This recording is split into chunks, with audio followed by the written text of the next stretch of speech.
Alrighty then. Good morning, good evening, good afternoon, good whatever time it happens to be.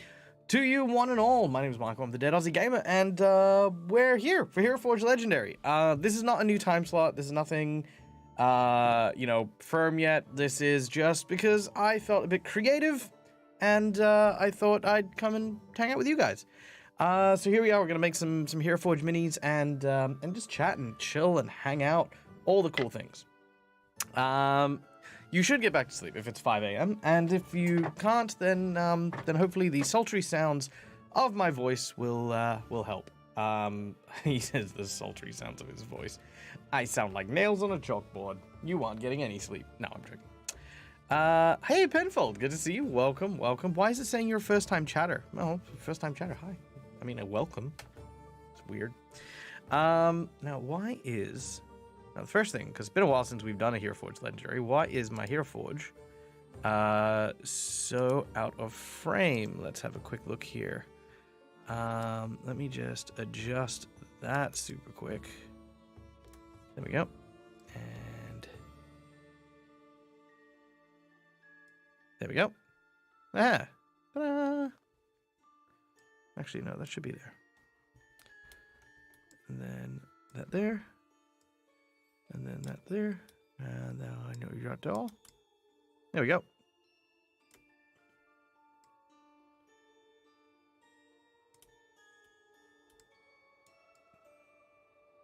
There we go. Beautiful. Done. Been looking, but never chatted here. Oh, fair enough. Well, there you go. I feel like I've seen you about, but very well. In which case, yeah, thank you for chatting and joining us today.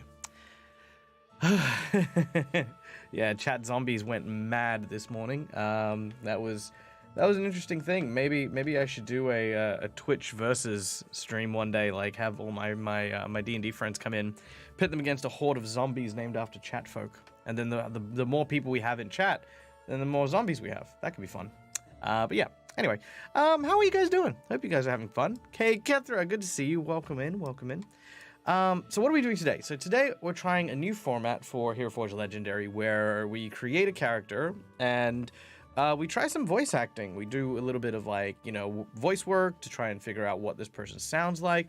And there are just so many different options of making characters and the like. And that's kind of what I wanted to do today. So first of all, let me organize some of these characters because I have so many of them. So these ones were these are the alternates for the Ruby Phoenix. This one can go in the fantasy one. This is my secret Olestria one. This is my horror one from Curse of the Crimson Throne. I don't know what the Lunar Tiefling is. I'm gonna get rid of you. I don't want you. This one is Reign of Winter. This one is Olestria. This one is my new Pose one, which is really cool. Maybe we'll use that one today. This one we'll put into Monsters. That'll go away. Oh no, wait, no. This is my Reign of Winter one. I remember that one. I've got a new series coming up, which is my Dragonlance series. So that's my character from that. This one's another Olestria one, and this is another Reign of Winter one. Cool. So it looks like we'll be working on this character here. So there we go. I'm always on Careful, Chan Cantrip, and Robert Hartley. Oh, fair enough. That's why I probably recognize your name. There you go. Might not stay for the whole stream. Got some work to do. Fair enough. Did you do if I only get to be a zombie dog like in Resident Evil? Yes, we'll do that. So check this out. This is one of the poses that I found on the community board today. I've seen similar things done like this before, where they've actually used the horns to create a sweeping hair motion. So these are actually antlers that are coming out the side here. But I absolutely love the way that they've actually got this here, and I definitely want to use it for something. So we're going to create a dynamic, heroic character. I love the hero pose. I love everything that's here. So, yeah. Had to miss a lot of session, but occasionally returned to the party. Totally not the follower of Calistria. She's not a follower of Calistria specifically. Bunch of stuff there. Toreador Vampire. Toreador? Yeah, I could see that being a Toreador Vamp. Yeah, absolutely. All right. So what do we make with this character? Well, I mean, we've got swords and stuff like that, but let's have a look at what other weapons we can kind of play around with. I mean, we could always look at like kind of short blade, kind of dual wielding, kind of kind of roguish sort of character. That'd be kind of cool. We could look at what's something unique, something interesting. Throw out some ideas, by the way, if you guys have ideas for what we should be doing. I do love this new rapier with the very thin edge, because the original rapier was, I think, wasn't even this one. That's really cool, but it's not that one. The original rapier was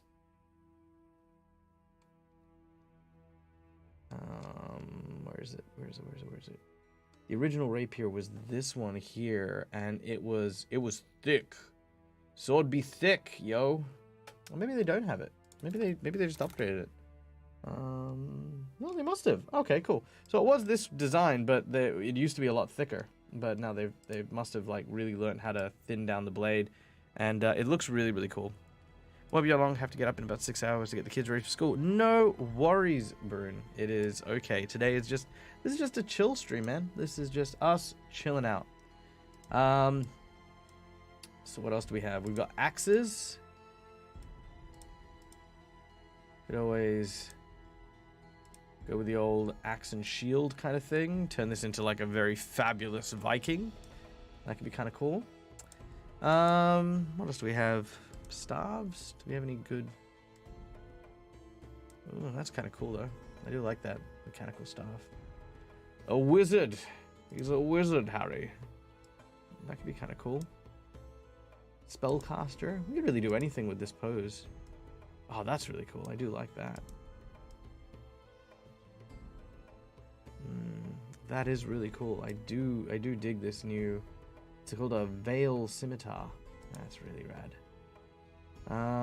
Well, we could actually look at like nunchucks. That could be really cool. It'd be cool if they could thin down the nunchucks too. I mean, it'd be hard because it'd be very unstable, but you know. Yeah, the horns work so well as hair. A blade singer. Blade singer could be kind of cool. Where's that whip gone? I don't even know where the whip is in this. Bow and arrow. We could always go with an archer. That could be kind of cool. I introduced my players to the weapon Hoopka tonight from the Dragonlance module. Oh, nice. That's the slingshot spear thing. That's really cool. I mean, say what you want. It's a slingshot spear. These are really cool. These are the crossbows for Keith Baker's new bit of work. And you can see that it's got like a little marker on the top where I can't point at it, but you know, it's up on there. You can see the little, where is it? Yeah, that little red mark. Yeah, which is cool. Very cool. Got guns straight up, just. Assault rifles. Nah, I'm not feeling assault rifles. Not feeling sci-fi. The Blade Singer was a good idea. I think maybe the Blade Singer might be fun.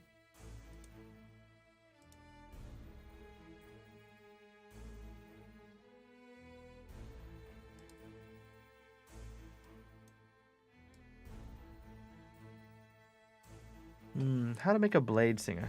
Mage Assassin. Ooh, that would be very cool.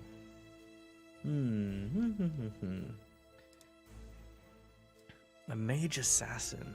How would I do that? That'd be interesting. Players like the concept as well, but I don't think any of them will want to use it. Okay. Actually, you know what? Let me try this real quick.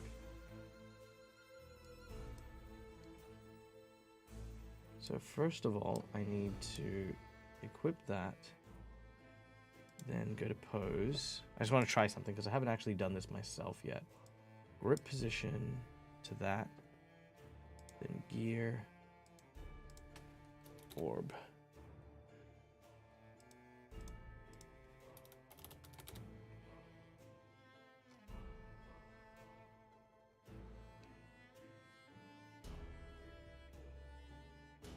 Or ball, maybe? There we go.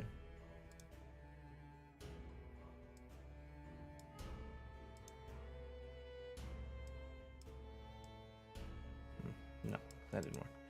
Okay, so maybe... Magus from Pathfinder? My player had a Megalodon boss fight yesterday. They polymorphed it into a chicken, abducted it, and ending the fight. That's true. That's true. You know what? One of the things I love about the polymorph spell, which actually I should check before I give people a bump steer, which is polymorph 5e. Is that... Okay, here we go. So polymorph spell. Spell transform a creature you can see within range into a new form. An unwilling creature needs to make a wisdom save, yada yada yada. Transformation lasts until it drops to 0 hit points. The new form can be any beast whose challenge rating is equal to or less than the target level. If it doesn't have a charge rating, yada yada. The target's game statistics, including mental ability stores, are replaced by the statistics of the chosen beast. It retains its alignment and personality. Assuming the hit points of its new form, when it reverts to normal form, the creature returns to the number of hit points it had before it transformed. Meaning that if you transformed a Megalodon into a chicken, right, it has the stats of a chicken. Great, fantastic. Including the hit points of a chicken. Meaning that any accident that brings that chicken to 0 hit points suddenly creates a Megalodon grenade. And that for me is freaking hilarious. Like the idea of just like having this chicken and just being like, I'm ready to dance if you are. I'll kill this chicken, I'll do it. And they're like, ha ha ha ha ha. What does that do? Yeah, could be fun. Okay, so let's go with the Mage Assassin, a Magus Assassin. I feel like that's a vibe at the moment. So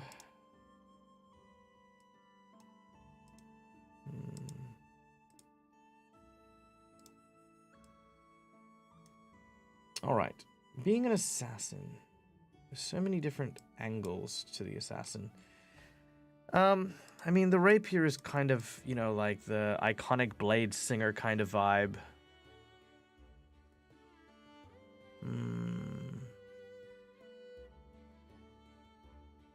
I mean, what can we do that's interesting with that? What's the spell effects look like with this? Oh yeah, that's pretty cool. I do like that.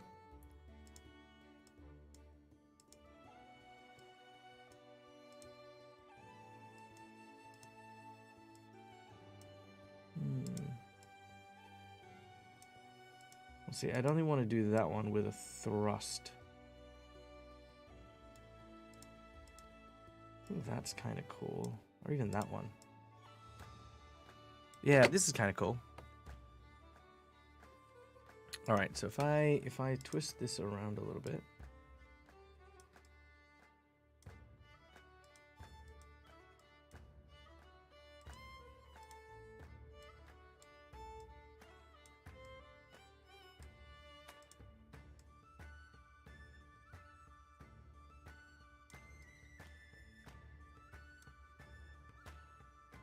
And then maybe have...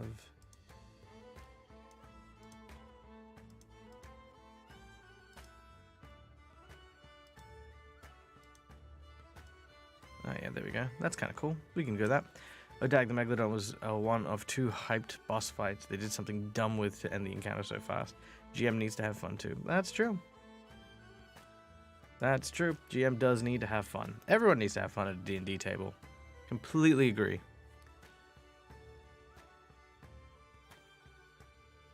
The level 4, the CR rating of a Bandersnatch was 5? Hold up. Wait, the D&D Bandersnatch is CR 5? Oh, say it's not so. Say it is not so. Say it ain't so, I will not go. Turn the lights off, carry me home. Alright, so we've got a rough idea. I mean, I don't know about the crystal ball. I kind of like it. It's okay. Crystal ball kind of works. Hey, Sparky Face 5. Guys, Sparky Face 5 is a dear friend of mine from Perth. who does 3D modeling and 3D printing over on their channel. Be sure to go and check them out if you are interested in such things, and offer some support. Hope you're doing well. Hope you're having a wonderful day. Okay, let's see. Okay, so I like the idea of the blade slinger. And okay, so assassin. I think with this assassin, let's go with the glorious main like that. I mean, we could really look at like a Leonin. That could be kind of fun. Now, I bet you're wondering why I'm using the rabbit face for the Leonin. Weirdly enough, I've actually found that the rabbit face, when you actually give the rabbit some hair and the ears of the furry cat type thing, it actually does come across very cat-like. I wish I could make these ears bigger. Because with the swathing hair, the ears kind of do get lost a little bit. But yeah, how's it going, Coba? It's going pretty well. Had a stroke of inspiration, so I've come to create stuff. Creating a Rakshasa for my own campaign. Plot twist that instead of being an antagonist, looking to manipulate everyone, he fell in love with the world and the people in it, and is more or less bound to the capital he lives in. Will be an helpful figure to the party. Still might have fun with it. Nice. I like that. Rakshasas are, in my world, or at least in my understanding, paradise and like royalty and stuff like that. These are the elements that make Rakshasa really stand out for me.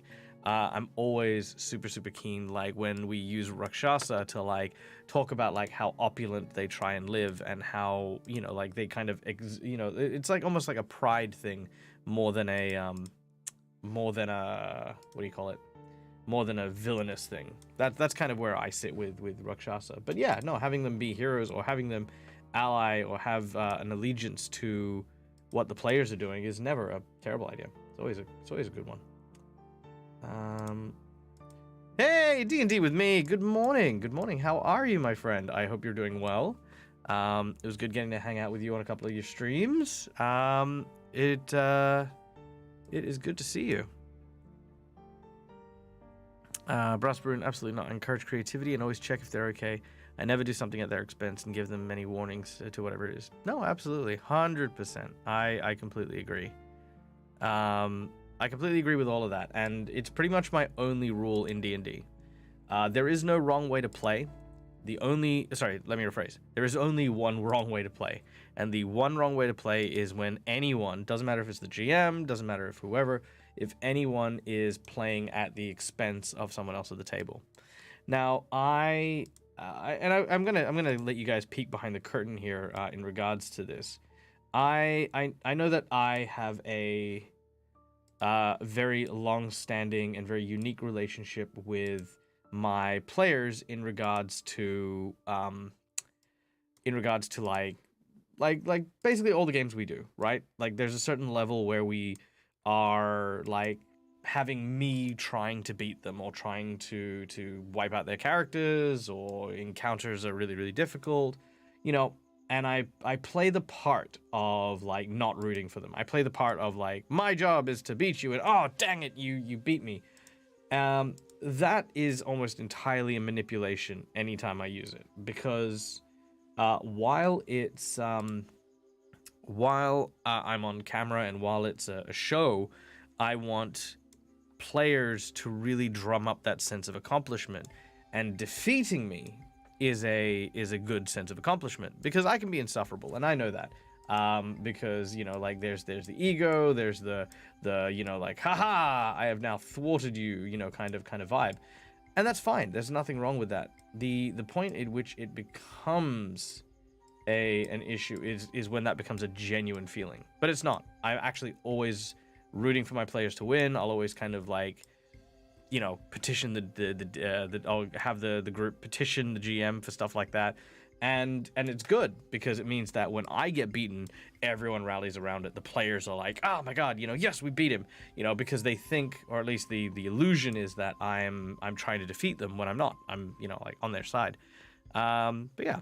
Insufferable. Okay, so Insufferable's like, what I mean by it is like I gloat and I kind of make it seem like this is what I'm trying to do or what I'm trying to achieve.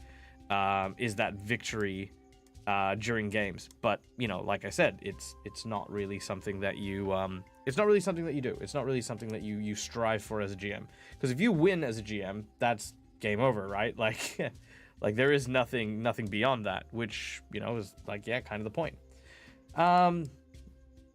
So yeah, that's my 2 cents on that. Is you can pretend to have that kind of like rivalry with your players, but don't actually have a genuine rivalry. Don't have a standoffish relationship with your players, because you shouldn't. You should be vying for their success, and you should be their biggest fan. You should be their biggest supporter.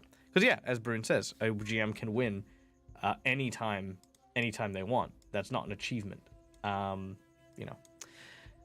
Classic Sam in the house. Good morning, good evening, good afternoon, whatever time it happens to be for you. I look forward to having a chat with you later on, well, tomorrow morning. In 12 hours, in just under 12 hours, I'll be having a chat with Classic Sam and hanging out and doing some cool stuff. So what do you guys think of this so far? What do you guys think of the this Leonin assassin type character? I don't really feel much in the way of the assassin stuff yet, but we're adding stuff. We're getting there.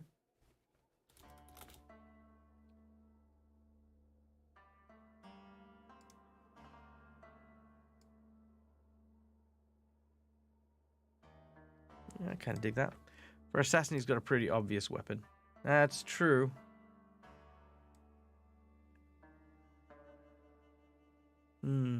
That is true. That is true. Maybe we'll readdress the weapon. We'll readdress the weapon. Let's see. I can't put feet on this. So if you can I put feet on this? Oh, I can put feet on this. Okay, never mind. For the goal is a fun story created and told together. I agree with that. I don't think that's the only answer to that question. I think that there are millions of answers to that question. Not that I disagree with it, mind you. I think telling a story is very important, but sometimes you play and you're not a storyteller, and you may struggle with narrative conventions. You may struggle with social interactions. For me, I always look at it from the from my bare minimum being that I'm here because I want to spend time with people who I want to engage with. Like, I want these people to I want to spend more time with these individuals. Whether or not we tell a good story, if it only needs to be good to us, it only has to be that worthwhile experience for when we play it. It does not have to be a good story. It has to be a fun story. Yeah. That's very pedantic of me, but that is who I am. Very pedantic. Flaming rapier I don't think suits. Okay, we'll change the rapier. Should have ethereal blades. Ooh, we can work with that. I can work with that. Alright, let me get my gloves on real quick. Kinda like that. Okay, so let's change the blade up a little bit.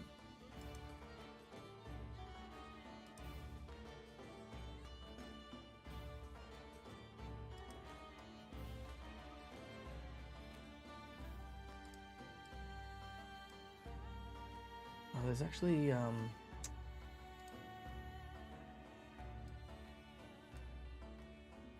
those are really good. I feel like there's another one.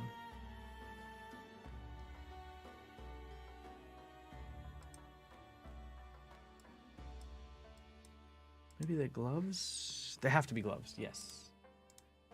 Okay, so if I look into clothing, gloves. There we go. Those are cool. I like them.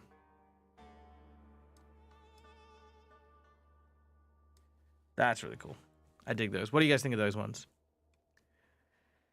I love what Heroforge did with the layers. I wish they could make the faces more customizable. Well, I've got good news for you. On the very near horizon, as in currently being worked on, is definitely some of the facial tweaks and stuff like that. And apparently the options are so diverse that they're actually stopping and going, we need to make sure this is done super well because we've just got so many options here, and we need to make sure that it's all going to be done right. CSI, D&D forensic pathologist. The victim was found with multiple stab wounds that shows evidence of burning on each entry point. Well, to be honest, it could also be a case of like maybe it's an assassin with a blade that casts fireball inside someone, like from the tip of the blade.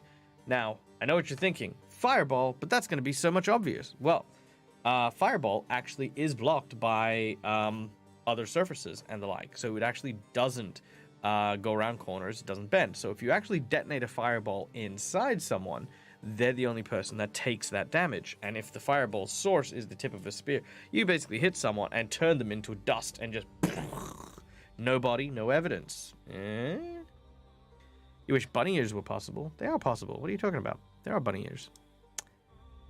Well, I mean, there's a bunny, so obviously there are bunny ears. Let's see. Horse ears. There we go. Bunny ears. Right there. See? Boom. Oh, posable bunny ears. Oh, you wish the bunny ears were posable. Sorry. I'm only getting like part of it as it's scrolling up. Yeah, like they have like the little bend in it and stuff like that. That'd be really cool. That'd be really nifty. I always love the GM as the narrative, active observer, and the players as storytellers as well as the story characters. If I interfere or try to beat the storytellers, the story doesn't get told. Yeah, I see where you're coming from in that. I think, here's the weird thing, right? And, it's gonna get weird.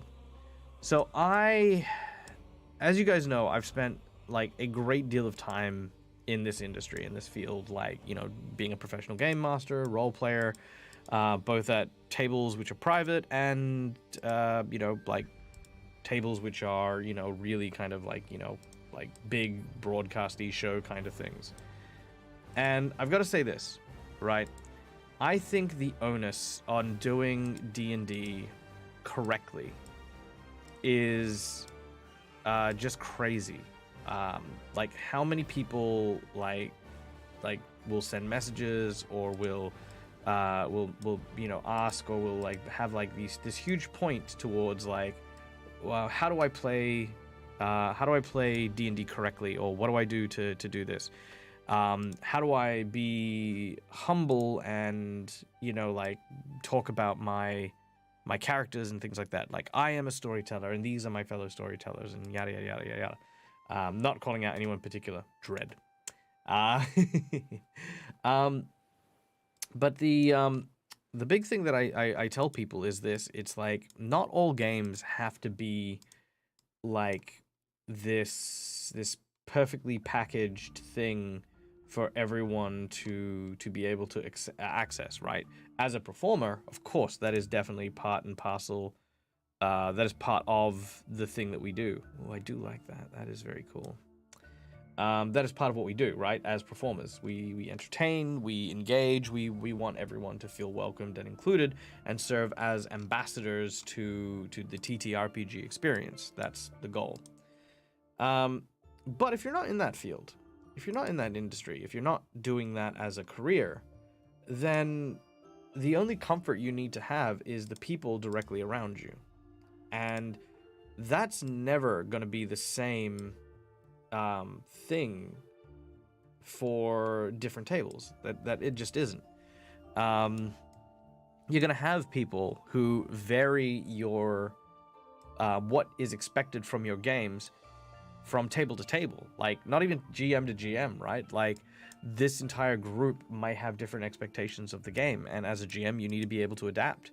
Others might you know, turn around and say that, hey, these are where my morals are, and this is kind of like somewhere where I'm gonna have to draw strong lines. Like I've played a game with, and I don't mean this in a negative way, like some very hardcore Christian people, right?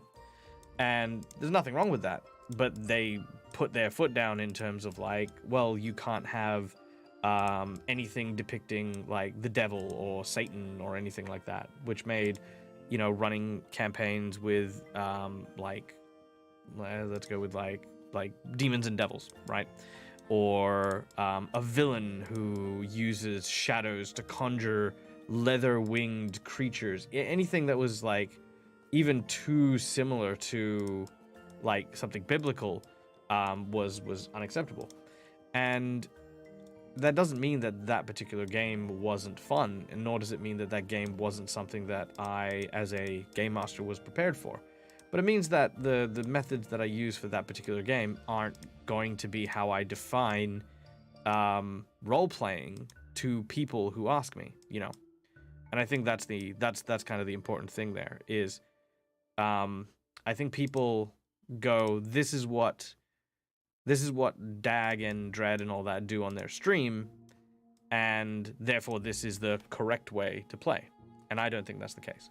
I think it is the correct way to play in a public space as ambassadors to TTRPGs and stuff like that, as people who are passionately trying to get people involved and interested in role-playing games. But I don't necessarily think you should be playing that way at your own game table all the time. I think you should be playing in a way that's going to be the best for your story and the best for your particular group of individuals. Yeah, Brune, great example. Full of dick jokes at your table. Great, that's fantastic. Would I do that on stream? Of course not. But that doesn't mean that because your game has a bunch of, like, let's say, yahoos who just make, you know, really crude and you know, kind of inappropriate jokes, that doesn't mean that your table is any way or shape less, you know, less important or less, you know, what's the word? Not appropriate, less, a real game, if that makes sense. It's no more or less a real game than my game. And that I think is what I'm trying to say.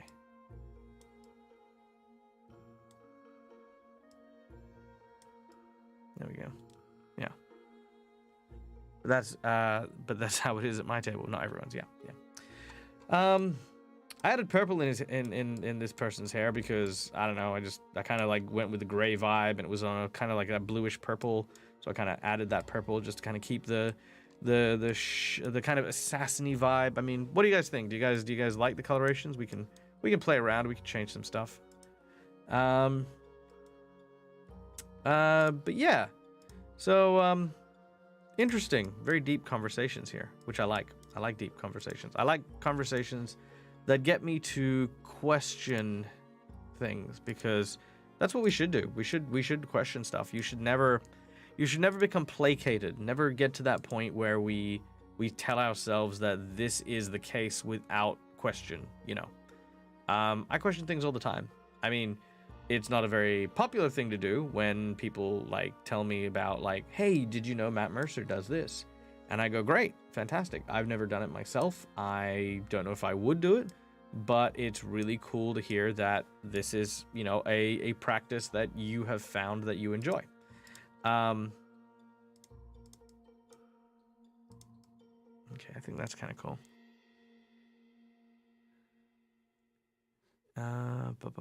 Purple is nice. All nice and deep black. My table has a bunch of chaos gremlins who all, including me, may or may not have ADHD. Shenanigans are abundant, but we know when it's time to get serious. Yeah, absolutely. 100%. And, you know, there's also, like, on some of my tables as well, I have players who are just incapable of understanding, like, the, like, horror conventions, for example.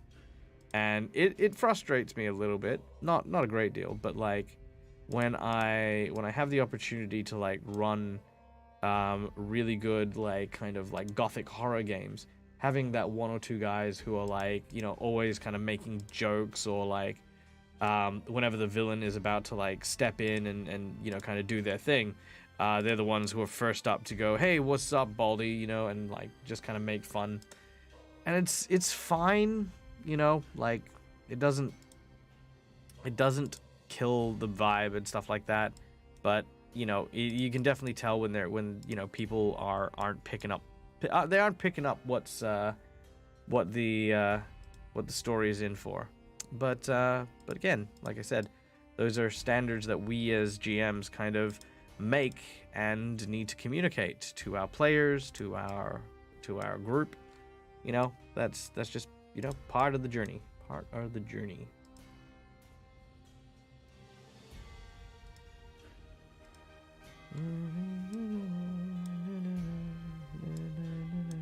Okay.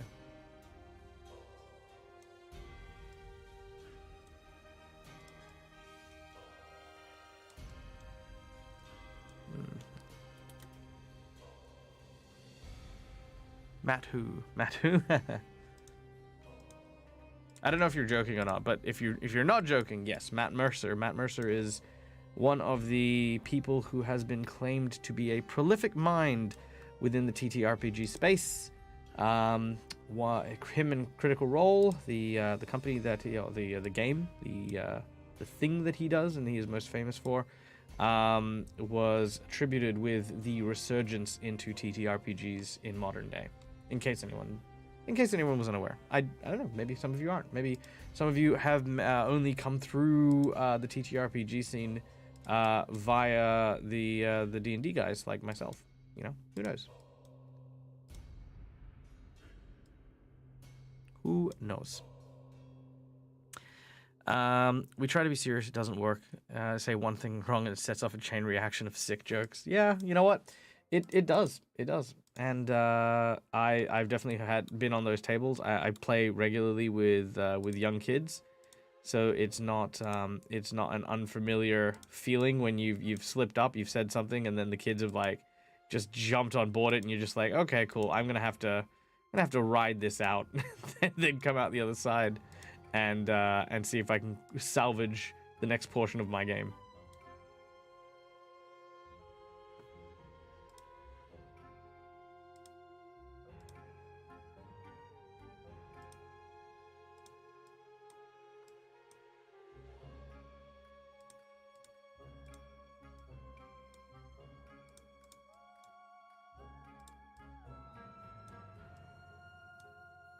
Okay, I'm kind of digging that.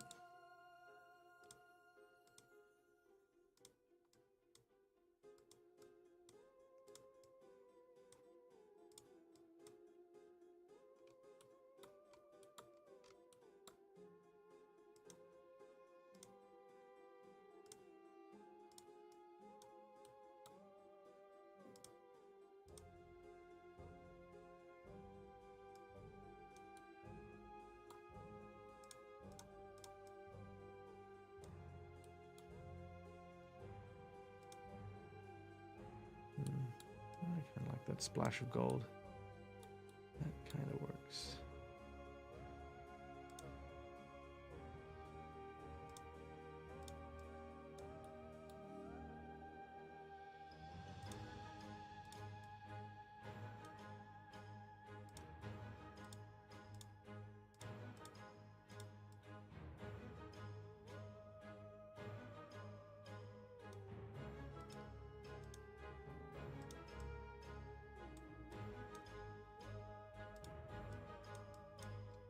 Okay, I dig that. Okay.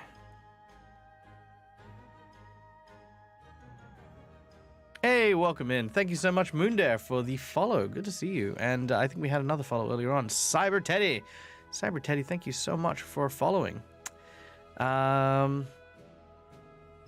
Let's see. Oh, wow. Okay, there's a chat's been bumping. Let's see. It's my goal to get a specific player spooked, not jump scared, trying to understand the situation without a joke. Yeah, no, you know what? Like, sometimes that is a very admirable kind of goal. Like, to see if you can challenge yourself to be able to not get that player, but to kind of suck them in, to draw them into your story enough that they lose themselves. That's really cool. I definitely enjoy trying to do that myself. Youngest at the table is 26, oldest is 52. Yeah, that's cool. That's a good table. It's a great table. Have a single woman and the rest are guys. Fair enough. I managed it with my famous death dragon, and later on kaiju with a made of radioactive cake. Nice. If you can get them sucked in with that, great, fantastic. I have there are so many things that I have done over the years, and many of them I can pinpoint the moment I know my players kind of really just got sucked straight into the narrative. For me, one of my favorite ones was this church in a horror game I was running, and the thing about the horror game there was the group had to go and investigate someone who had been missing, and there was this small place out at the edge of town, an abandoned temple, and I had this sound bite from Silent Hill, which was like this chains and metal sort of scraping. I had that playing just silent, really, really softly in the background. And no joke, it took them I want to say almost half an hour in real time to actually work up the courage to go down into that area. They just didn't want to do it. They were just really afraid. They actually, as players and as characters, were just no, we do not want to go down here. This is scary as hell. And I do remember that so vividly. And it is till today one of my most triumphant spooky horror moments.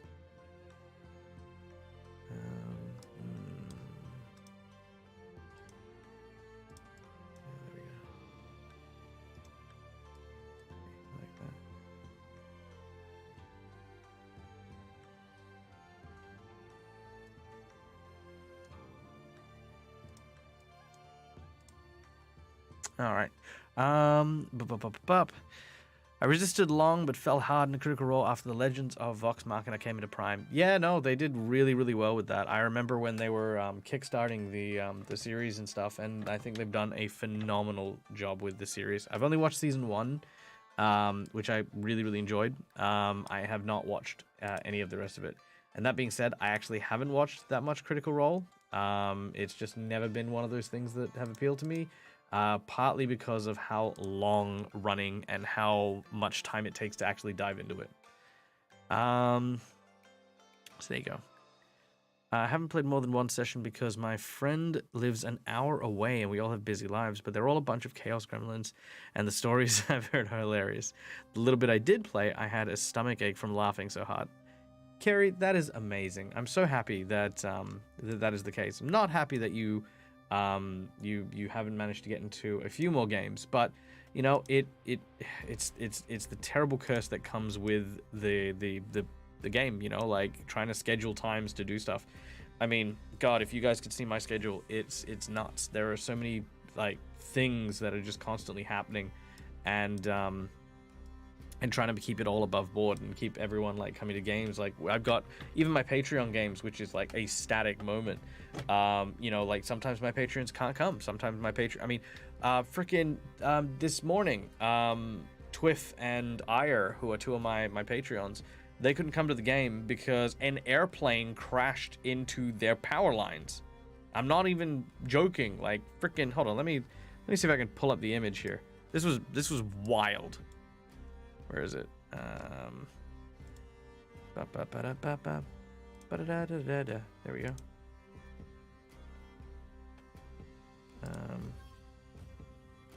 Let me just get this up here for you, because I mean, seriously, this was mental.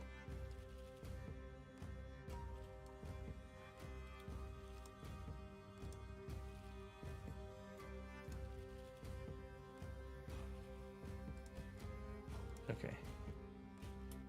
There you go. Look at that. Freaking airplane. The power line. How do you run D&D with that? It was very, very unfortunate. Apparently everyone's okay, at least from what I saw on the thing, but I don't know, maybe. But yeah, not a fan of CC. It's cool, just don't feel any connection. CC, as in careful cantrip. Classic Sam. Let me know. I'm completely new to TTRPGs and D&D, and so far I'm loving the community. Penfold, that is awesome. Honestly, like, the community is 90% of why I'm here. So a little bit of history about me, actually, because, you know, I'm noticing there are a few people here who may not know who I am, which is fine, and that's how I like it. You know, I'm very casual and very chill. So I started my journey into TTRPGs with my partner, who taught me how to play. And I actually used to be an actor, a performer, but I developed a mental condition, not a mental condition, it's like an actual condition, photosensitivity. So I couldn't actually be under stage lights anymore. They were too bright, they were triggering these massive migraines, and they told me that I'd literally have to live in the dark for like ever.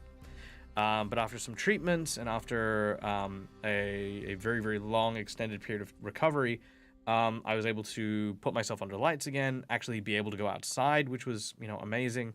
And but by that stage, I was finding employment was difficult because I'd been so long without a job, and I ended up working as a lab tech for a soil company for a while. And eventually, I applied for, you know, well, I wanted to put up posters at the local youth center to, you know, say, hey, I can run D&D. But the guy who ran the youth center at the time, who is a good friend of mine now and has been just such a huge supporter of my life, he and my current boss gave me a shot. They basically turned around and said, what do you need to run a game of D&D? And I said, just a couple of books and stuff. And they gave me a space. They let me run it at the youth center and hired me on as a casual, which turned into one of the biggest programs they'd ever seen. And it continues to bring in maybe 40 to 60 kids per week, you know, regularly. And since then, I've just been a part of the team, and that's been a huge part of my life. And that was my first stint into professional game mastering.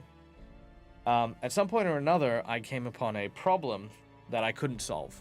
And I ran so many games that, you know, when I tell you I had a problem I couldn't solve, it was something I really needed to navigate so carefully. And so I reached out to somebody who I'd been watching and who I'd been a big fan of, and that was Guy from How to Be a Great GM.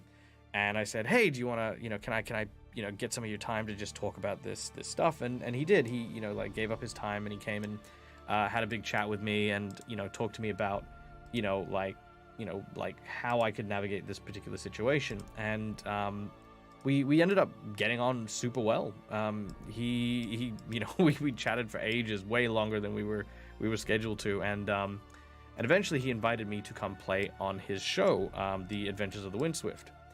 And I did. I played Mutaru, my Minotaur warlock, who was just a ton of fun. He was just an absolute blast.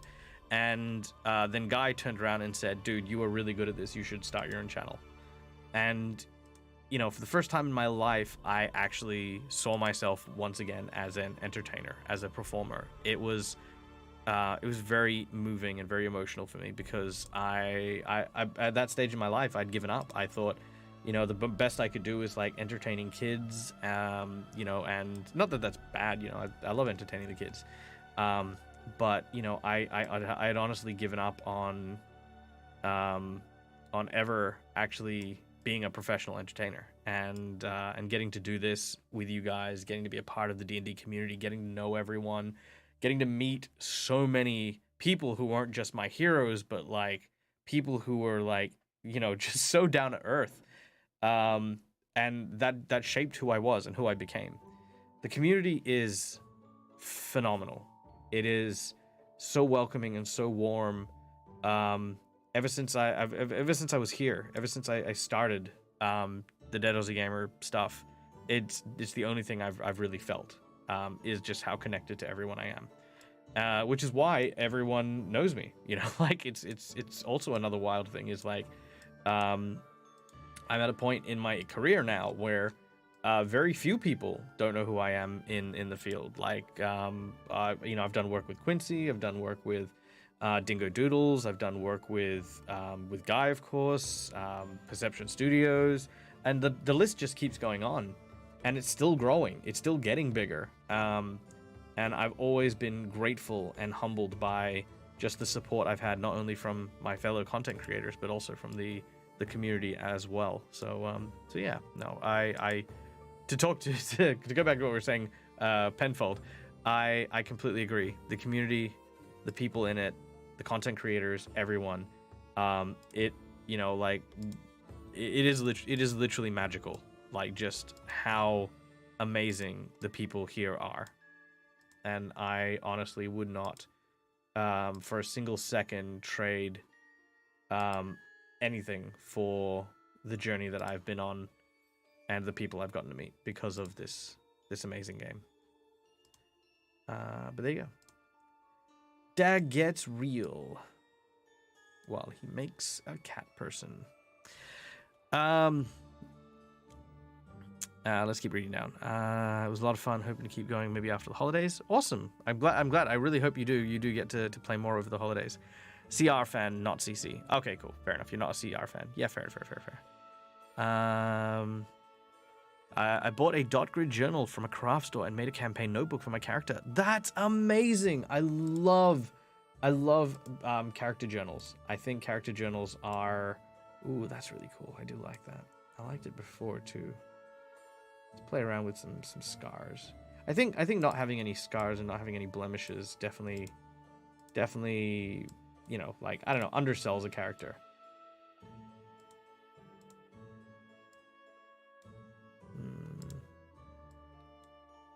Less is more, of course. Well, that's kind of cool.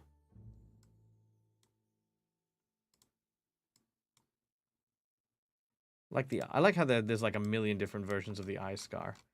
I think this one's my favorite though. But I don't think we need the one at the top.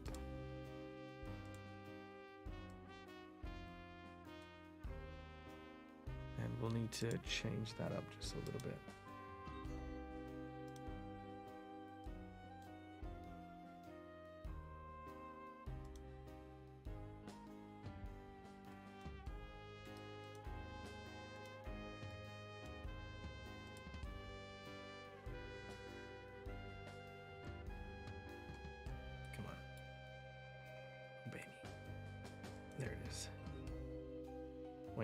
Not right. There it is. Yeah, there it is. Good. Okay. Yeah, no, character journals. Character journals are great. When I first started, almost all my characters had journals, and they were always first person. So I could at any point in time go back and like read through my original notes and like actually get back into like what my character had like been thinking at the time.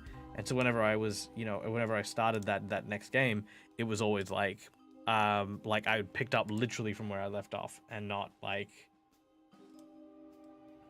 had to like like kind of get myself into a zone. I got better eventually, and now I'm at a point where I don't need my journal as much anymore. Though if I am playing a character who keeps a journal, I do that. And if I'm playing in a game where, and I mean this again, like somewhat politely, if I'm in a game where I know my players or the other players are a little bit slack, I'll keep a journal as well, just to help with things, you know.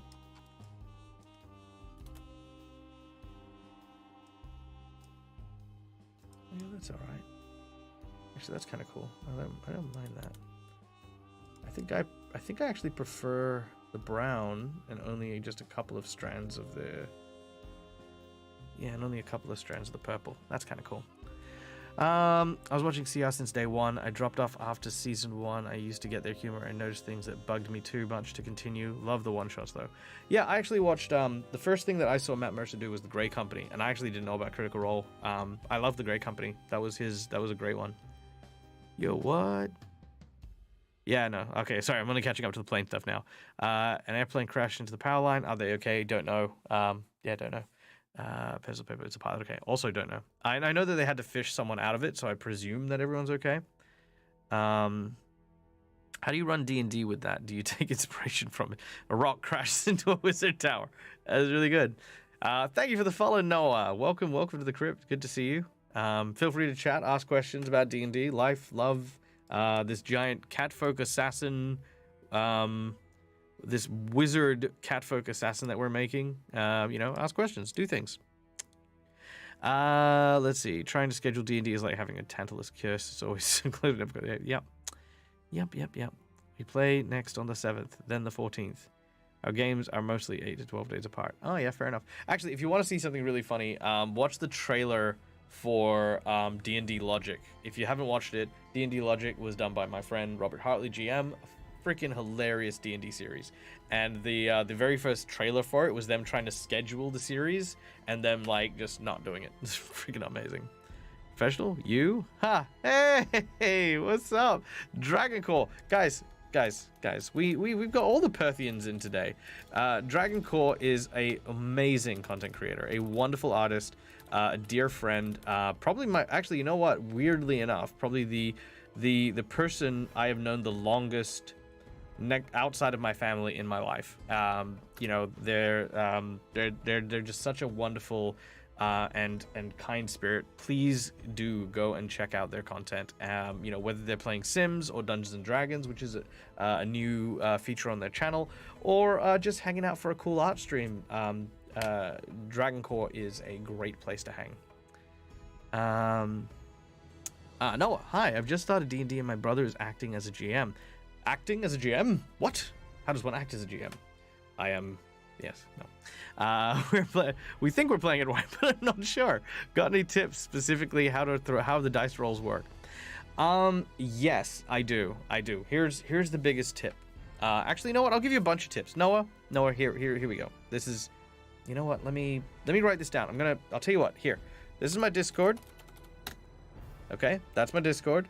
I am now officially going into my Discord. Okay, you don't have to join. This is not pressure or anything like that. There is a category called Ask Dag, okay? I'm going to write down my response in Ask Dag, just so that you don't have to come and find this exact time in the middle of my video for me to answer that question. So I'm just going to very quickly copy and paste your question. Boom, there it is. All right, so let me answer this properly. So what is my advice specifically on how the dice rolls work? Okay, so the way dice rolls work entirely depend on your current game, right? Like if you're playing in Dungeons and Dragons specifically, then you've got your 20-sided dice, which is used to determine success and failure. So 20-sided dice determines success and failure. Okay, high is good for and low is bad. Now, here is the dirty little secret behind TTRPGs. There are a million rules regarding your games and your campaigns and stuff, right? But if you know roughly what DC or difficulty challenge to set, you don't need anything else. For example, let's say that you're making up a random encounter and you want the encounter to be difficult. Look at your fighter's primary attack value. Okay? So let's say their attack value is 10, right? Just as an example. If their attack value is 10 and you want the fight to be difficult, right? Make the fighter have a 50% miss chance. So, the fighter miss 50% of the time. Now, what that generally translates to is if the fight is missing 50% of the time, your secondary combatants, like your ranger and your monk and stuff like that, they'll be missing about 75% of the time, and then your wizards, they're going to be rarely hitting outside of their spells and stuff like that. But this will be primarily a spellcastery thing, right? So assume the attack value is 10. The AC of your enemy should be 20. That's how you calculate it. That said, a creature should also have weaknesses to compensate, such as low mental stats, so that the spellcasters can gain an advantage.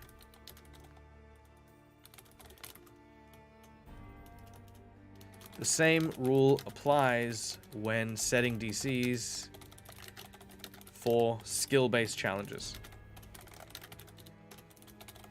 So that is entirely it, right? Like, here's the thing. You should learn the rules, 100%. This is Dead Aussie Gamer saying you absolutely should learn the rules. But once you have a grasp of the rules, you build up that experience to understand exactly the flow and the ebbs of the battles and the combats and the challenges as you play the game, right? And at that point, all you really need to know is roughly what they need to roll in order to get a success or a failure, and how much of a scaled problem is that for your entire table. I can instinctively do it now, but it took me years to build up that skill. For about maybe 2 years, I would play only read as written. So I'd only use encounters that were pre-built. I'd only use like modules that had like pre-built stats and stuff for challenges and things. But once I'd built up my chops, now I'm at a point where I understand exactly, like, if it's a CR5, and something with an AC of 18 is probably going to be quite a tough fight.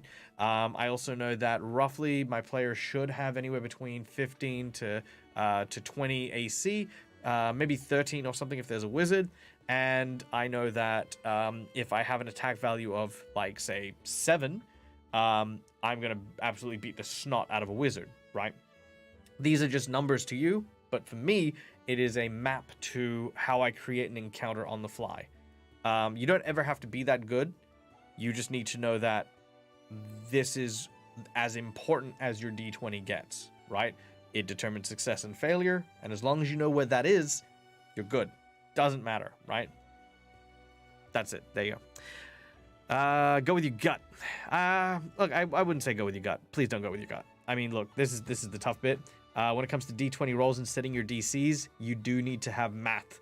You do need to understand exactly what the odds are. Understanding that there's a 50% chance for your fighter to fail is better than having your gut say, this guy is really tough, so I'm going to make his AC something that inadvertently he might need, like, 15 to 20 on his dice roll, which just isn't going to happen as frequently enough to end that fight, It'll also feel really weird if they've got like a massive amount of AC and like no hit points, right? Guts, some people have good gut instincts, but I would definitely say that you would use your gut sparingly. Want to know if something is magical, arcana, or history? Yeah. So skills and stuff like that are pretty straightforward, I think. Too many folks get bogged down in what skills are right and miss. Yep, no, absolutely. So, one thing that I used to love, there's a game that I play called Through the Breach. And Through the Breach has more of an emphasis on what you are capable of than what you are, than like your class and stuff like that.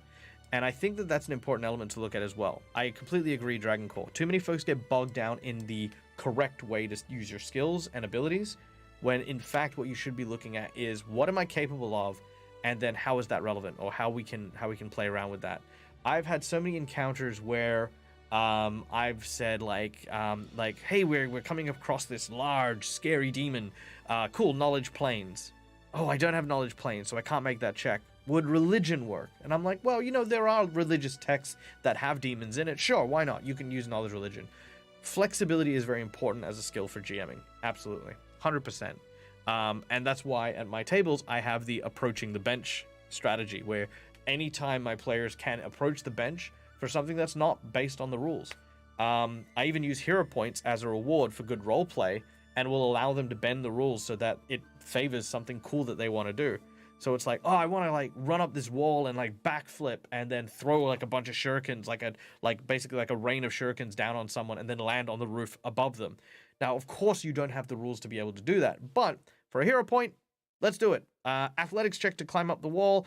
and then make your attack. If you make your attack, I'll give you advantage because if you make that first check, it'll be, using that. And then a acrobatics to land safely, balancing on the edge of the roof. Done. Boom. Just flowing, flexible. Who cares if it's right or wrong? Just make the call. Confidence is not about getting the answers right. It's about making a decision and living with the consequences of them. And correcting if need be. Nothing has to be completely accurate. Yep. I told DM Dave all his recharge goblins are due to you sucking up all the bandwidth with all your online players' presence. all the tech goblins.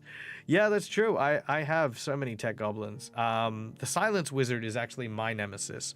Yeah, if you've seen it, here we go. There we go. The Silence Wizard. He pops out whenever I forget to unmute my mic because I'm polite, okay? I like to mute my mic when I'm not talking and stuff because I laugh quite boisterously, and sometimes I forget to turn it on. There you go. Cheers. Sorry on the delayed response. Pup distracted you. Puppy. I love pups. I love puppies.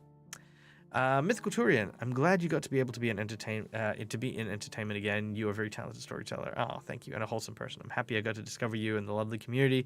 You, Dread, and Rob, and all the content in the community have helped me so much during hard times. That's so wonderful to hear, Myth, and the feeling is very mutual. Like I said, I mean it genuinely when I say the community gives me inspiration, gives me spirit, and it makes me very happy to continue to do this. Know if you want to intimidate someone with a sick dance performance. Yeah, I mean, you could. I mean, that's literally like what the haka is, right? It's like literally a dance of war that was used to intimidate their opponents. So there you go. Thank you for the info. What about dice rolls and stuff? Like, how do you know what number to roll when? Oh, good. I'm glad I answered you. So there you go. I'm glad I answered exactly that. I hope that that was so far down. Could you imagine if you had asked this question and I just rattled on like some sort of waffling twat, and then eventually like it was just like, no, I just meant like what is a D12? It's like, oh, sorry, a 12 is a 12-sided dice. Maddie Home, those 3 hours episodes are bigger for me. Yeah, Maddie, 100%.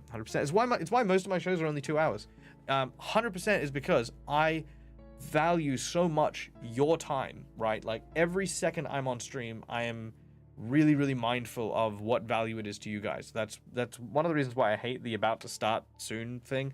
If I had my own choice, I'd just be going, we're going live, but I have to wait for people to come in and stuff like that. And I don't know, it's just me. I 2 hour games, that's it. I don't like going much longer on my channel. Other people can, but I don't like to. But yeah.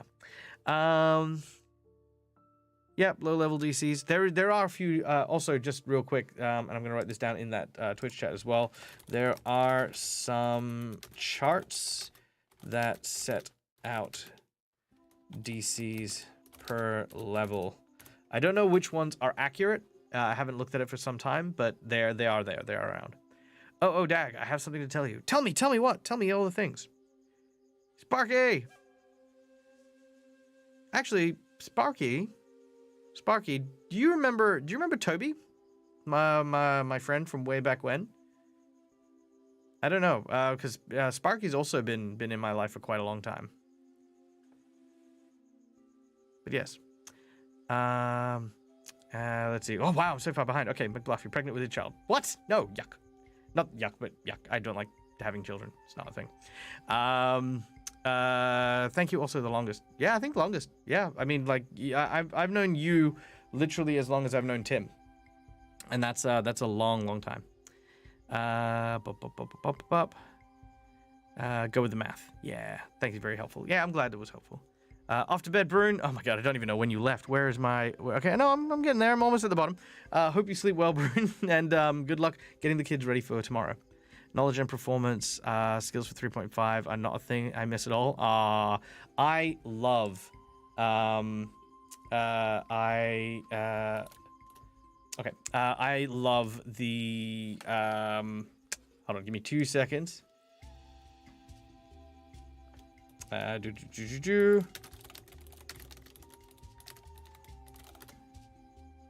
Boom, damn. All right, I have... What was I reading out? I was reading out... I'm off to knowledge and performance. Okay, so 3.5 had so many things. Like 3.5 had so many skills that I really liked, and then so many skills I didn't. Like I remember that it used to have like spot, and what was it? It was spot, listen, or something like that. Search. There were like 5 different things for perception in the original one. There was stealth.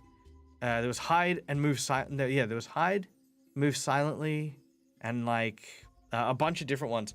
So 3.5 had just so many different things, which is why I went to Pathfinder. You know, it was just one of those elements that was just like, I'm trying super hard to like get into like crunchy TTRPGs, but I don't want to go all the way to D&D where it's like really simple. Pathfinder was just that nice, cool intermediary with so much stuff that I never really needed anything, but it was streamlined enough that I could really get my teeth into it. So yeah, Pathfinder First Edition, very much one of my favorite ones, and based off 3.5. Hey Avarian, good to see you. Welcome. Gotta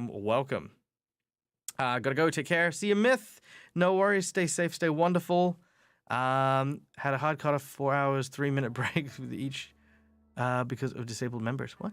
Had a hard cutoff at 4 hours with 3-minute breaks. Oh, right, for your game. Yes, no, absolutely. Yep,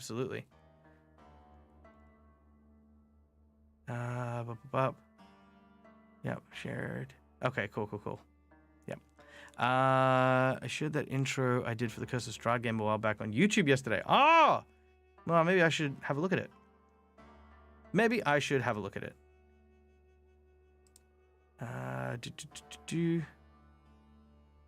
Okay, let me have a quick look. Let me see if I can find it. I'll find it first, and then I'll put it up. Because McBluff was in our Curse of Strahd game. And, let's see, McBluff.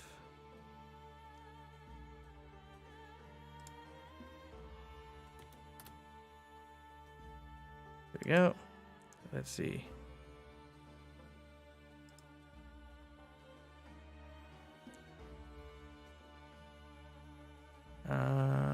I do not see it.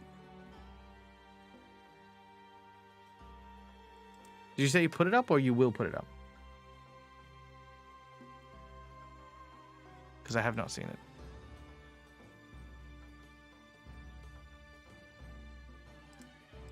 Ah, Fluffy! You are too kind. Yes, this is our mage assassin that we made. I'm very proud of how it came out. Actually, I should probably do the base while we're talking. I got stuck trying to catch up on things and stuff like that. Boop. Let's see. Let's go with. Yeah, let's go with something kind of spooky, kind of really flamed up.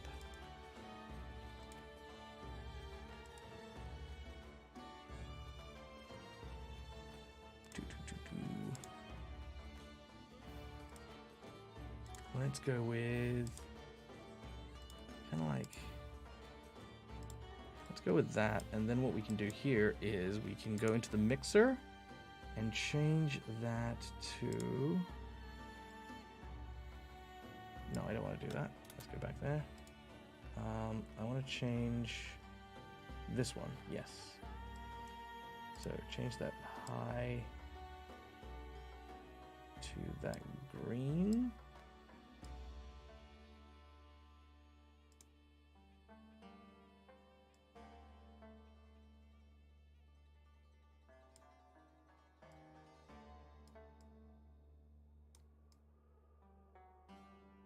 All right, and then we can make it kind of look like that same sort of like glowing eldritch kind of energy. I kind of like that.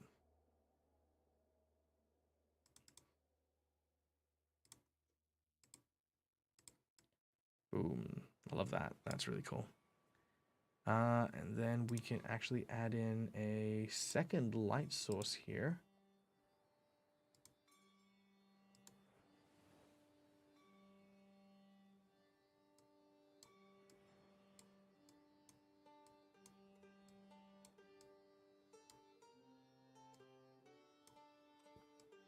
That doesn't need to be quite so bright.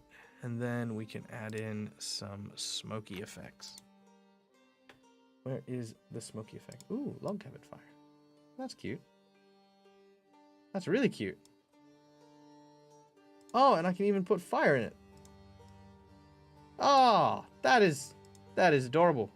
Look at that. That's kind of cute. That's kind of cute. I don't want it, but it's very cool. I do want. Where is it? I want that smokiness. There it is. And then we can just adjust our pose here. Get these kind of working for us there.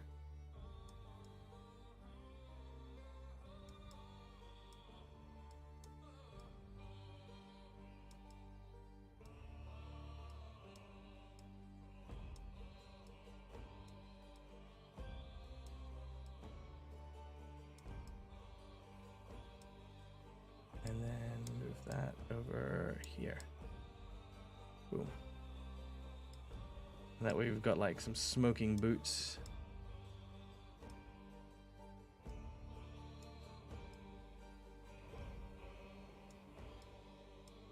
Love that. That's really cool. Maybe make them both kind of like just at the back of the boot. Yeah, that's really cool. I love that.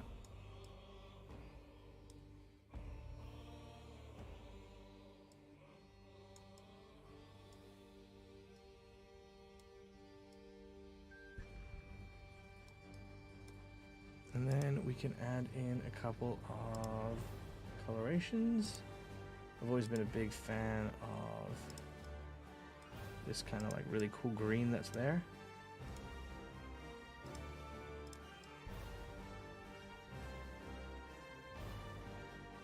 There we go.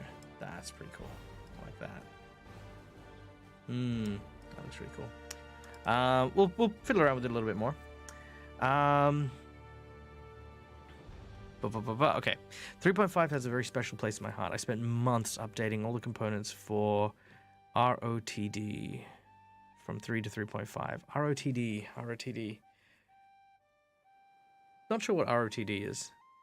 Then Pathfinder was just comfortable and home. Yeah, no, there's also a bunch I don't miss. Yeah, no, I absolutely agree. I definitely remember that period of time. People wanted me to try 4th Ed. I did. I gave it a good go. Gave it the good old college try. Did not like it. Didn't care.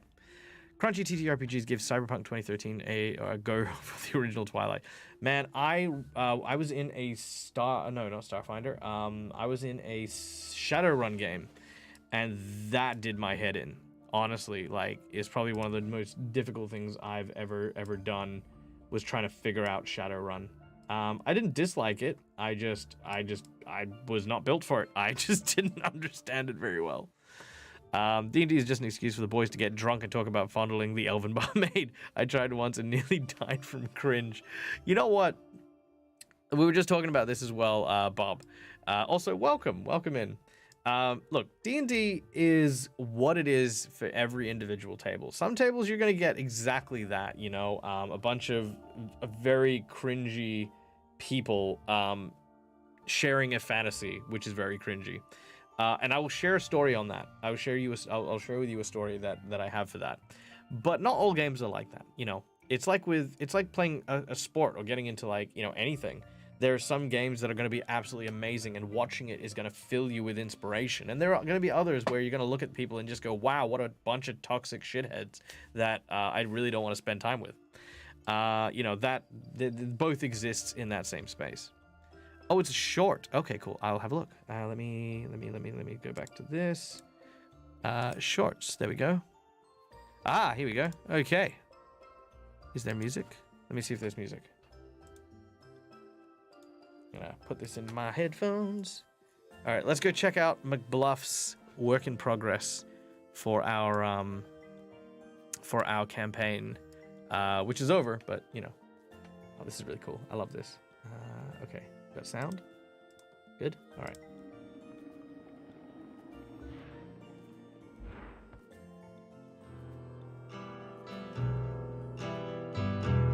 Am I sharing sound?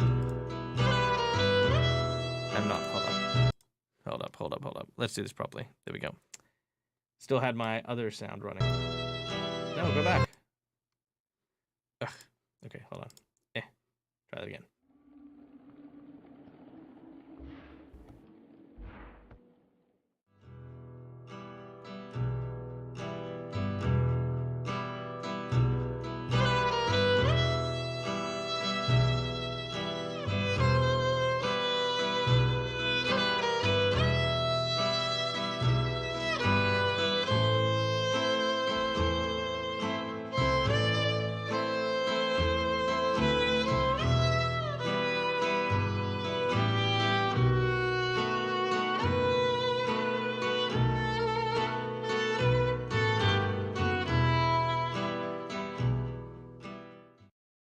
Ah, so good. Like, done.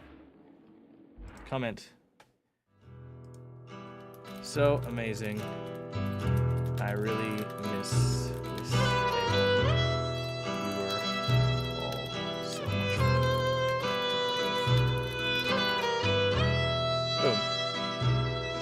All right. Yay! That was awesome, Mac. And I know I've seen that one before, but it's still I don't know. It's a special place for it. I absolutely love that. Once again, thank you for the information. Need to go. No worries, Noah. Thank you for popping by, and hopefully we will see you around as well. Hey, Iron Genasi, thank you so much for the sub. So wonderful to see you. I'm glad that that you managed to get the internet back working again. I saw the photos and stuff like that, and yeah, no, it's good. It was an interesting night. Yeah. Yep. Hey, macrobiologist, what time is it for you? Are you kidding me? Why are you here? I mean, not that I'm not grateful that you're here, but like, what the hell? Like, hi.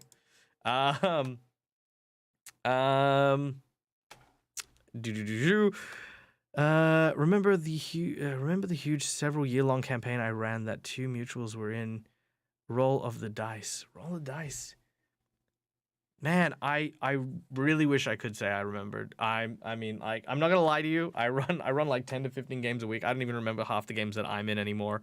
I do know that you did run games. I don't remember it. I really love your chase card scenes during Rob's Pathfinder attempt. Yeah, no, the chase card scenes are really fun. I do love them. Like, have a look at this. These are actually the chase cards that we used. They're like such good writing prompts as well. Like, I actually bought a bunch of the Pathfinder cards because they are just amazing prompts. Like, here's the chase card stuff for like the forest and the like, you know, nature terrain, and you could be like, okay, you guys encounter a game trail. You can follow tracks and see if you can find game, or you can find something else along the path. Here's some brambles. You got some brambles that you come into. Boom. Have to get past them. Or an owlbear. Oh no. You know, and I love these. These are just wonderful for that. Love these writing prompts. The homebrew world that I obsessed over. Oh yeah, no. I do remember you spoke a lot about your homebrew world. Yes, I don't remember what the name of the actual game was, but yes, I do recall your homebrew setting. Twilight 2000 has 22 points on the body that can be armored. Jesus, that is far too many. Shadowrun is difficult to run and difficult to play. I hate DMing those. Yeah, no, I played it once. I think we played maybe 4 or 5 games, and I nearly died because my car ran into a building, and apparently damage when you get into a collision is based on the larger object, which, of course, if the larger object is a goddamn building, and I nearly died, which is freaking insane, but yeah, well... Loving the Mage Assassin. I am too. If there's any other changes, by the way, let me know. Let me know if there's stuff, because I'm like juggling trying to keep up with chat and doing stuff. Now I know how Rob feels. I get distracted so easily. You guys are too entertaining. You guys are too engaging. How dare you? Let's put a D20 there. I like a D20. And we can just muck about with this D20. There you go. Man, Heroforge and Tailspire are so amazing. Hey, D-Mystic, what's up? Yes, absolutely. It is. I'm here still watching. That's true. Yeah, you are still here and still watching. I appreciate that. where are we at? That was cool. Yeah, yeah. No, you know what? I've got some games exactly the same way where I just like think back on like all we did during the game and how much fun it was. And yeah, no, I really wish I'm so grateful for all of the games that I was fortunate enough to be a part of, and that I'm still fortunate enough to continue to be part of. Um, and I always I know that I'm always kind of like looking for new games, but you know, like there are some that always stick by me. You know, like some of the ones from when I was first learning how to do stuff, and when I was really coming into my own as a GM. Some of them good, some of them bad. You know, like we learn not only from our good experiences, but from the ones that challenge us. I used to be a GM. I used to be a horrible GM. Who used to like put my foot down over things. Like I used to like I mean, no joke, I used to actually say to people, um, I am the GM and this is how I want it, or this is the way I want it. At the time I had no idea. I just didn't understand. Ooh, that's kind of cool. I like that. I had no idea, and I didn't understand that that wasn't how a DM behaved or should behave. And it took me a lot of learning and a lot of growth to be able to get to a better place and a better understanding. Oh no, that's it. That's the one I want. Then what I can do is I can maybe integrate some of that color somewhere. But where? But where, Michael? Where would you put more color? Oh, maybe there. That's enough. Yeah. Oh, actually, what does that look like? I don't hate that. I do not hate that at all.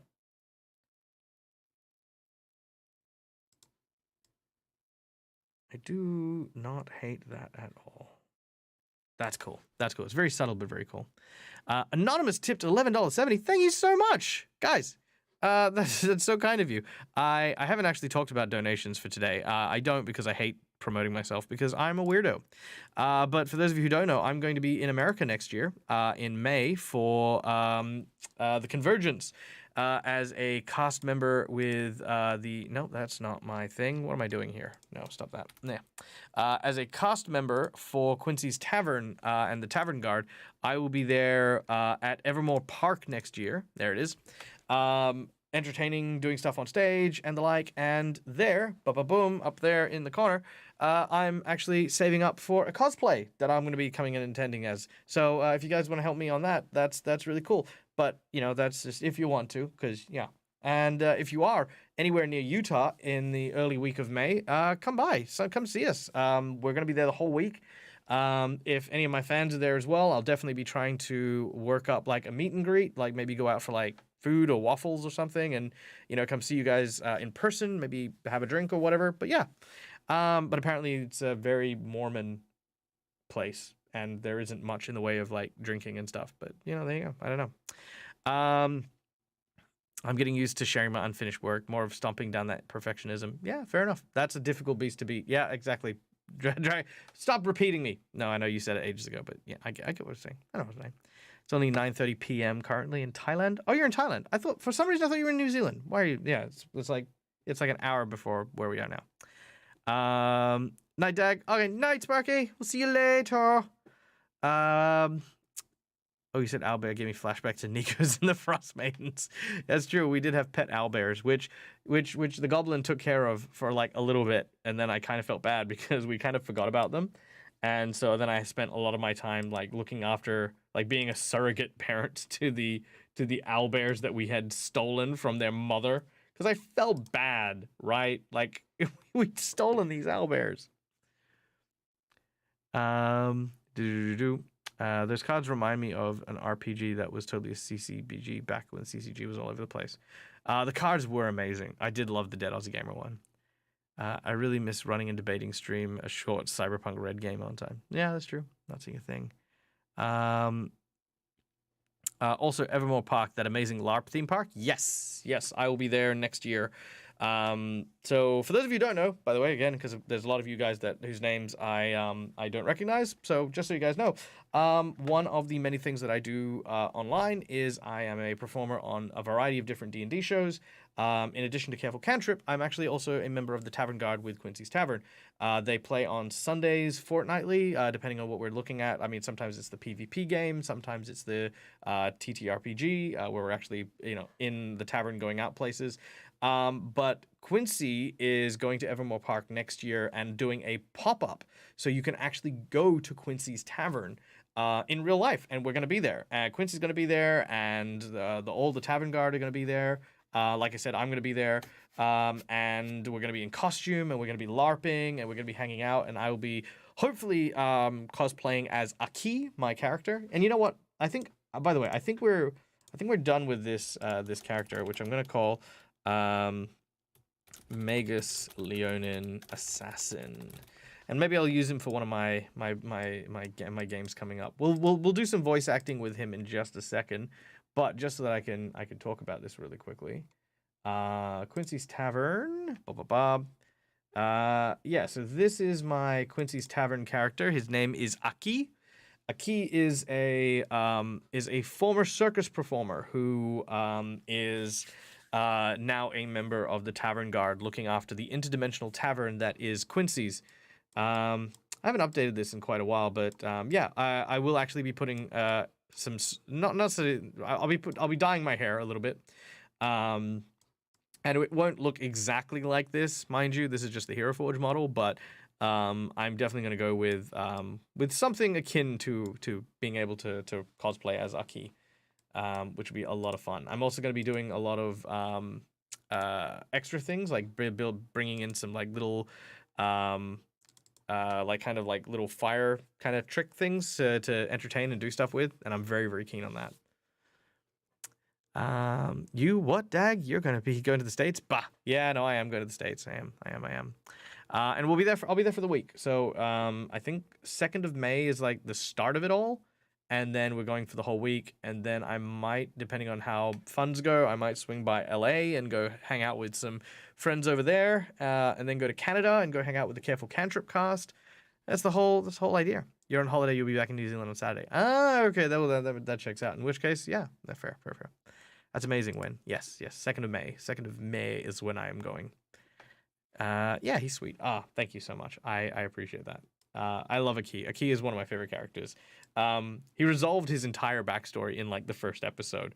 He was looking for his long lost twin sister. No, he had given up on life. No, he was really sad. That's right.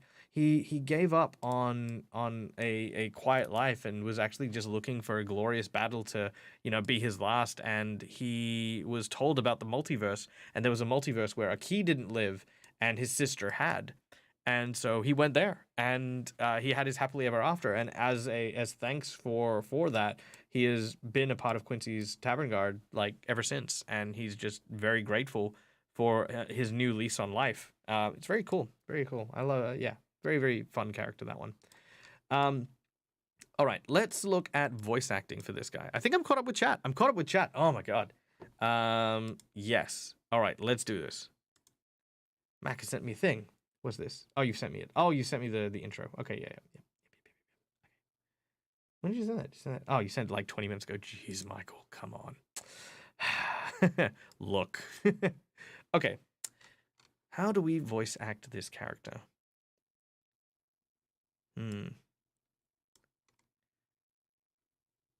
Okay, you know what? Actually, let me try something real quick. I want to test this. So I need to...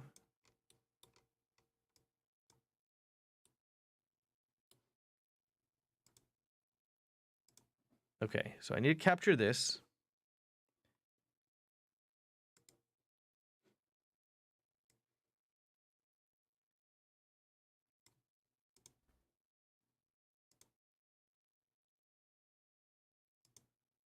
Okay.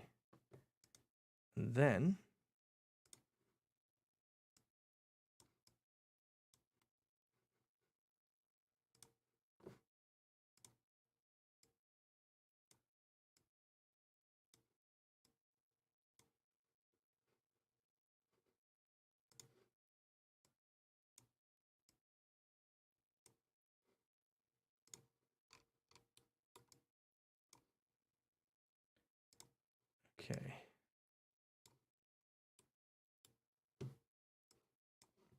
And then capture this. Don't worry, there is a good payoff for this. I swear, I promise.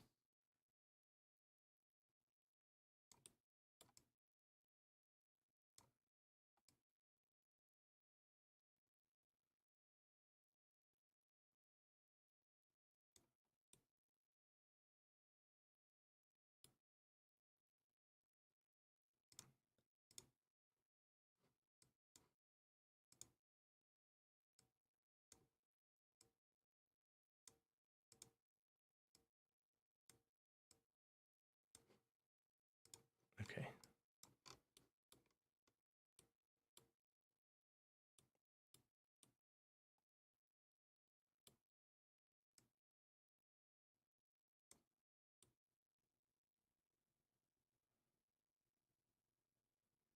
Okay, there we go. That is as good as I'm getting it, I think. Okay, so if I do this, and then...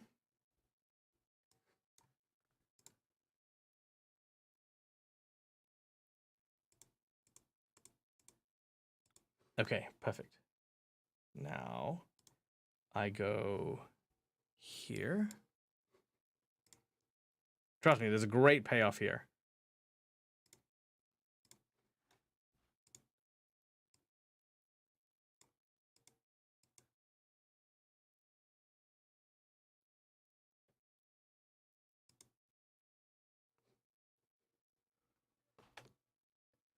Okay.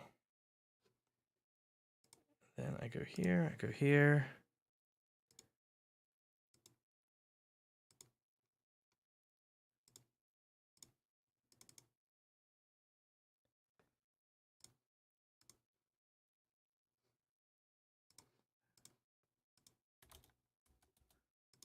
Okay, there's there. Yep, cool. Then I need that.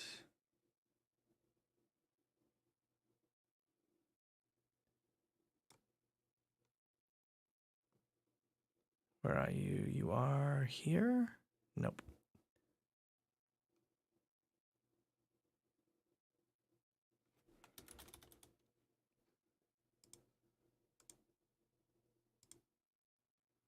Good.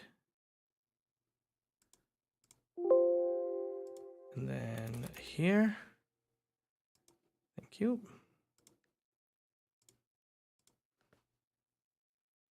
And then I make myself invisible.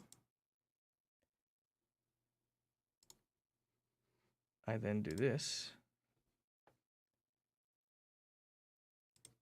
And I go here.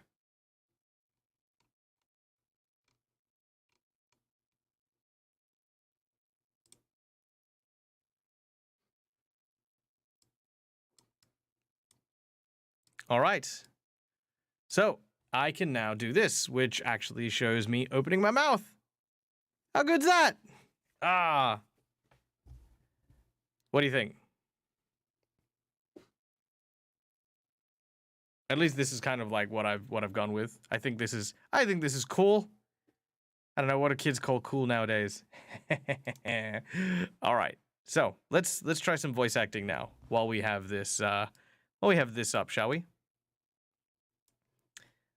Let's just change a couple of settings real quick.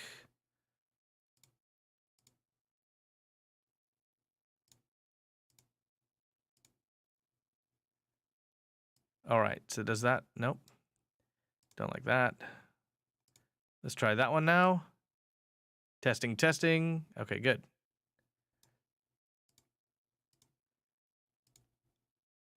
Please don't become a VTuber. Okay, I'm not going to become a VTuber, don't worry. Okay, let's try this. Oh, by the way, give me some lines. Give me some lines that you would like for me to... You know, I'm going to put my camera back on. This is kind of weird. Okay, give me some lines. Yeah, give me some lines, and I'll try to figure out this dude's voice. Okay, here we go.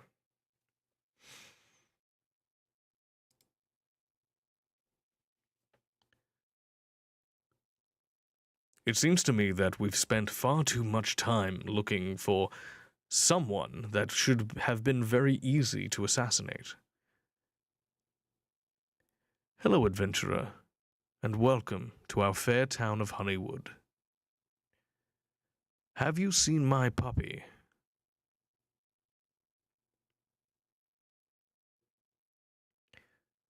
What do you guys think? I think maybe too dramatic.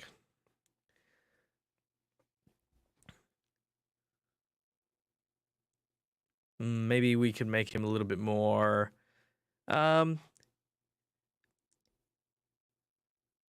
Rot. Maybe maybe a little gentler. Maybe a slightly more posh. Maybe oh no, I'm liking the sudden Khajiit. Khajiit likes wares. Meow. Hello, adventurer, and welcome to our fair town of Honeywood. Have you seen my puppy? He is very posh. What time does the 3:15 train get in? My name is Inigo Montoya. You killed my father. Prepare to die. I like this one. That's kind of cute. All right. Maybe something a bit more edgy. Wolverine style. Okay. I need some libation. Okay. Now listen here, bub. I think it's because he's got a like little quirky smile that it's very hard to do the growly voice. Okay, listen, bub. Hello, adventurers, and welcome to our fair town of Honeywood. Have you seen my puppy? Have you seen my puppy? Have you seen my puppy? What time does the 3:15 train get in? I said, what time does the 3:15 get in? My name is Inigo Montoya. You killed my father. Prepare to die. I'm Catman. Fuck. Okay. No, I do like the Spanish, the slightly more European accent. I think this kind of works well. Yes, I'm a gentleman assassin. Meow. The gentler meow. It's too good. What is a good one? What is a good one?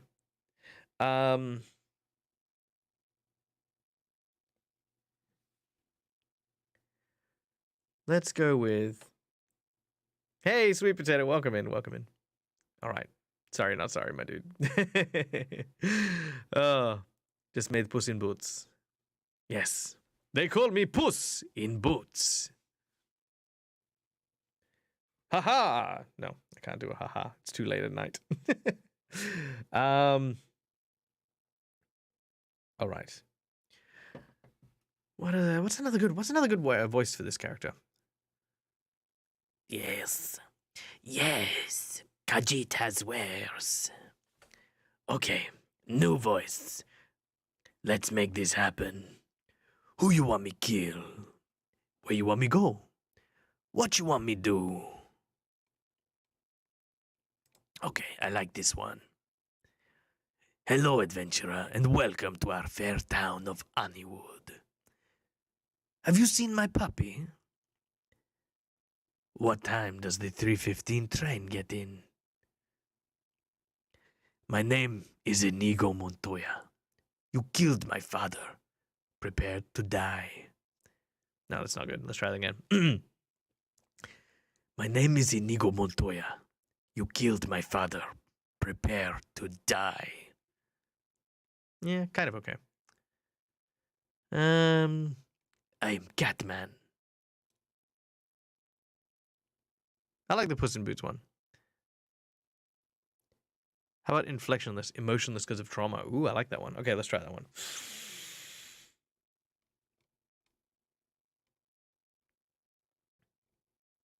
Hello, adventurers. No, that's not right. Let's try it again.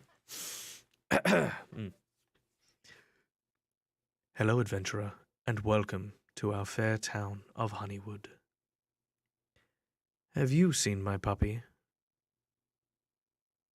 What time does the 3:15 train get in? My name is Inigo Montoya. You killed my father.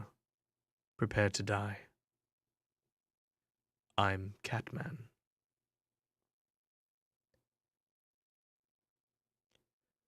Do you ever hear the tragedy of Dark Pleiadius the Wise? Na na, na na na, Catman. Yes, I think this could kind of work well, depending on, of course, the methods and particulars of the language used. Terrifying indeed. Little anxiety inducing. You do not like cat assassin ASMR? Reminds you of StarCraft with a barely animating portrait. Look, apparently there's a way you can do this with a GIF, and I'm gonna work on making that a thing, which would be a lot of fun. I actually want to try and get it so that it animates while it's talking, so it's not just holding on the second image. But yeah, I take it back. I take it back. What else? What else do we have?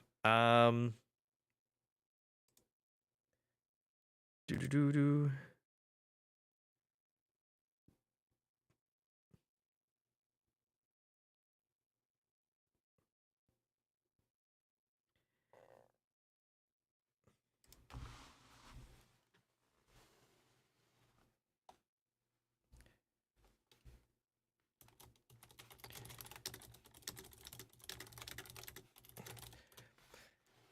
What are some? How about the emotional voice when he's sober and when drunk he drops his persona and it's Puss in Boots? That can be funny. All right, let's do drunk. Let's just do drunk. Just have a bit of fun with this. All right, listen here. Shh, quiet. Listen, I kill people for a living. That's right. Yes, no. I mean, I do it for fun. Catnip is what they pay me in, and that's stupid because I'm not a cat. Truth be told, I'm actually just a rabbit wearing a long furry mane. Okay, let's read some of these fucking lines. Hello, adventurer.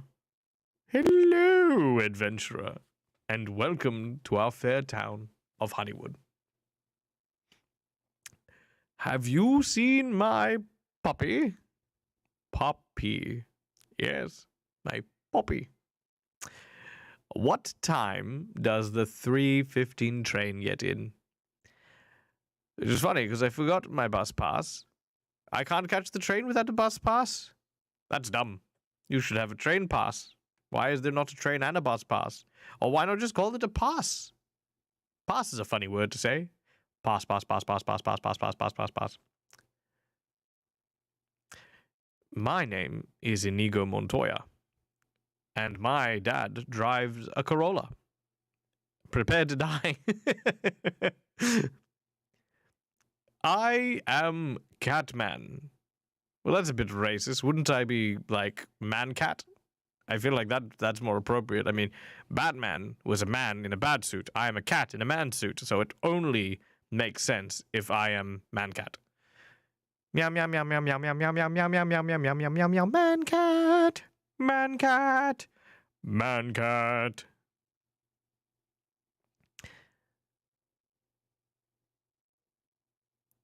Did you ever hear the tragedy of Dark Pleiadius the Wise? That doesn't sound wise. Like, it is maybe me, but, you know, if I had plague, I just wouldn't be calling myself wise. Wise people don't get plague. Why people, you know, follow quarantine and get vaccinated? That's right! Political! Yes, drunk assassin cat is political.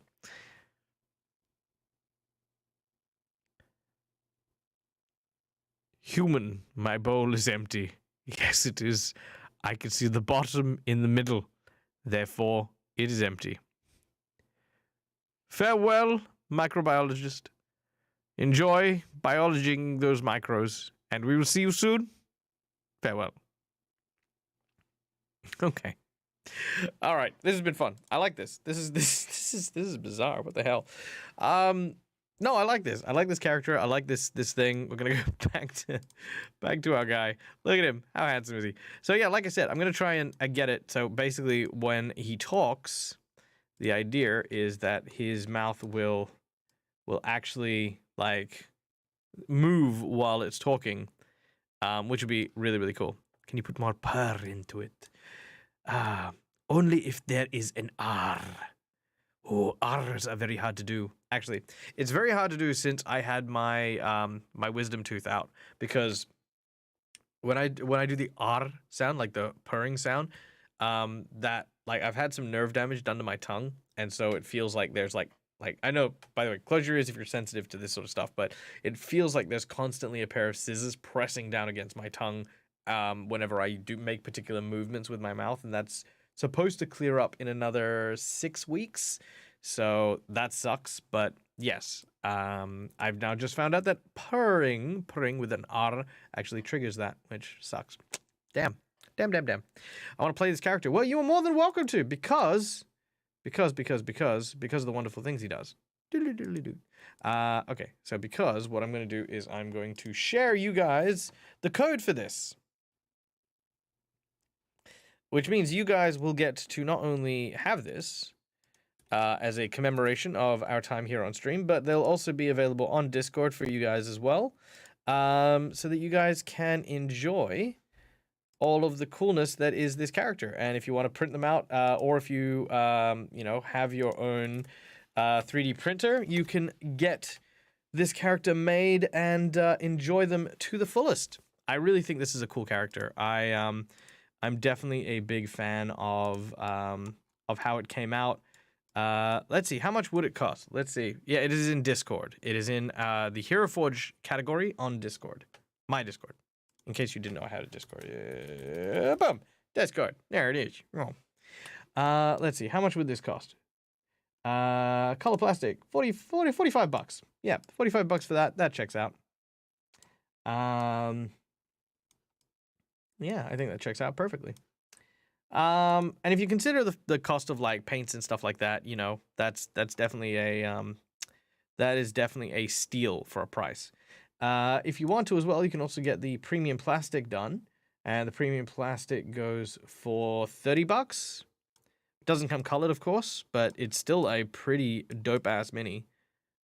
100%. And then you've got the okay, look, I've used these ones before because I wanted to actually test them out for a review that I did. These are the $20 ones that you get for like the regular plastics. Honestly, right, if you are so strapped for cash, I would wait, save up, and get the premium plastic, right? For the extra $10 it would cost you, the difference in quality is night and day, and you definitely want to get the premium plastic. Alternatively, if you want to print your own, ta-da! Look at that. You can get your own done for like $4. You can get the STL and actually 3D print it yourself. $3 is nothing. Or if you want to get it professionally painted by the designers in at Heroforge, it'll cost you $150. But it's available only to Kickstarter backers. Okay, cool. There you go. So there it is. There it is.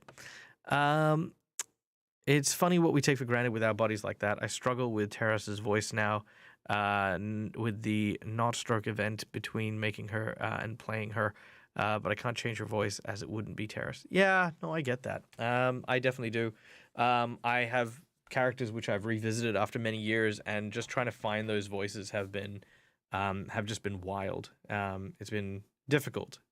Especially like I said with the tongue, if you actually watch some of the shows that I was in, you can almost pick up the exact point where my voice actually had to change a little bit for some of the characters I was playing because of the wisdom tooth damage or the nerve damage, which sucks, you know, a little bit, but you know, it could have been a lot worse. Like when I had the wisdom tooth out, I was in constant pain, which is now no longer the case. Now it's just every now and then it kind of flares up.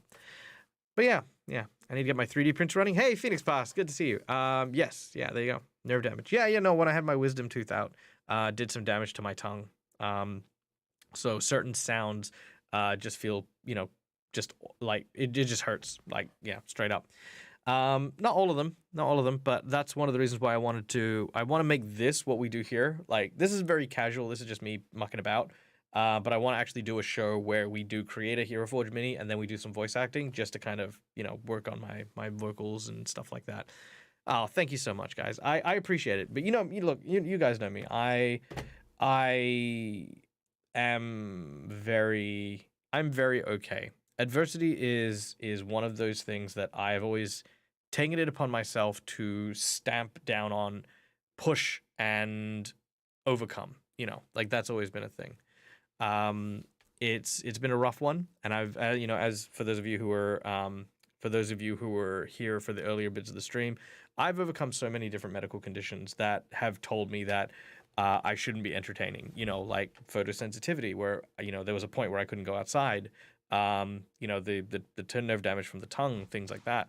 Lots of these little things. But every single one of them are challenges I've faced, I've overcome, and I'm still here. So super happy and like improving, which is the important bit. If it was just the same like kind of pain all the time, I'd be worried, but it is getting better. Was it because of the tooth or was it something the doctor did? Truth be told, it is a risk that comes with that particular surgery because my tooth was embedded in my jaw, and when they took it out, apparently I have very thick bones, which is not surprising, given, again, more of my background. I have very thick bones, and they had to basically rip it out, and the bruising that happens from the area puts pressure on the nerve itself, which is just part of it. It's a 10-week healing process, and like I said, I'm a fair few weeks into it now, and it's getting better. It doesn't bother me nearly as much anymore, but there are, like I said, just some voices which I can't do anymore. Which I'm struggling to do, and I'm just trying to work that muscle and do some of that. Chances it will heal? Yeah, probably. It is getting better, as I was saying. There is definitely good chances for it. All right. We're gonna move on to into slightly more pleasant talks. Not that I'm against talking about this sort of stuff, but I just don't want to keep the mood down. I'm not vying for sympathy. I'm vying for I don't know. I'm not vying for anything really. Your giant orc background, my giant orc background. I have a giant orc background. Your giant orc background. Oh, right. No, my background. Yeah, no, I used to be an orc. Yeah, 100%. Yep. Used to be a big old orc. No, I actually used to be a professional martial artist, and I have had my face broken so many times that my bones are actually very tough, despite me being relatively out of shape. I've been hit by a car and walked away without a scratch because of very, very intense training that I've done. Not that I would want to be hit by a car nowadays. Again, it's just something I've done, but not something I would invite. I've been enjoying you play as the Giffen Spelljammer. Aw, thank you. I love him. He is such a fun character. He's such a fun character. And last episode was so good. We got to go into a flashback scene, and actually see a little bit of the history of the gift that I played. I was so happy. And this weekend is the finale, and it's so wild that that's the end of it. Good God, what the fuck, Dag? Look. Not all of us grew up sensible, all right? I didn't. I wasn't sensible. I've never been sensible. We know this about me. Like I said, I'm fine. I survived. I'm an adult now. Kind of. Sort of. Maybe. Oh, you're gonna miss Fridays. Oh, I'm gonna miss it too. I really am. Facts. That's true. Facts. I'm still alive. I'm still here. All right. Well, if you were sensible, we'd never have met or become friends. Very true. Very true. I feel like I met you at the most nonsensical point of my life. I lived in a very terrible situation. But I was really grateful for it because, again, like I said, adversity makes us stronger and made me stronger. Last person I saw that got hit by a car had their femur broken in 3 places. Youch. I've bounced off a car too. It's not fun. Yeah. Okay. So long story short, I feel like people want to know about the car. So in Australia we have a thing called bush bashing, where we drive cars that are pretty much just messed up cars around and just crash into stuff. Don't ask me why. It's just a thing. It's like when you get your license, it's like one of the first things you do. And sometimes even when you don't have your license. So I went with a few mates of mine down to Bridgetown, for just to bush bash and stuff like that. And there were a couple of like really crummy utes and things like that. And I was in one of the cars and I fell out because the door literally just flew off. And as I fell out, one of the cars came towards me. And it wasn't like going at full bore or anything like that. And the guy was hitting his brakes. So I leapt onto the actual hood and started rolling through my shoulder. And thankfully, I bounced off the hood and then managed to clip my shoulder on the actual roof. So I didn't actually... I cracked the windshield, but I didn't actually smash through the windshield, which I thought I was going to do. And then just tumbled over it and then landed. And once I landed, I was like, that's fine. Like, I got up, walked away, shoulder wasn't even sore. Like, literally nothing was wrong with that. But like I said, it was traveling maybe like 30, 35 kilometers per hour at the time it hit me. But, like I said, could have been a lot worse. Was very, very lucky. But I do like telling the story. Like, I was hit by a car. It's fun. Pressure makes gems. Oh, man, it's a good one there. I like that. Pressure makes gems. Car Zero Dag 1. I'd want to pop in and say hi, but I'm off to check with the other streamers I follow. Hope you have a great... Thank you so much.